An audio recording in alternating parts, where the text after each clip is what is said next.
আম এনেছে, আর কি এনেছে? কাঠবাদাম। আচ্ছা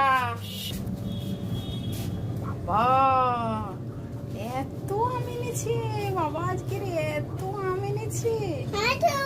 হ্যাঁ তো, তুমি খাবে? তুমি এত আম খাবে? খেতে পারবে? অনেক দিন লাগবে তোমার খেতে, বুঝেছো? এখন তুমি কাঠবাদাম নিয়ে বসে আছো। কি করবে নিয়ে? এটাকে খাওয়া যায় না, এটাকে পুরো খুলতে হবে, ফাটাতে হবে, প্রথমে ফাটিয়ে বাদাম বের করতে হবে, তাকে পোড়াতে হবে, তারপরে খাওয়া যায়। এই বাদাম এমনি খাওয়া যায় না, অনেক কষ্ট করে খেতে হয় এই বাদাম, কিন্তু ভেতরটা খেতে ভালো, মিষ্টি মিষ্টি লাগে। কেমন? আচ্ছা ঠিক আছে, টাটা করে দাও, বাই বাই।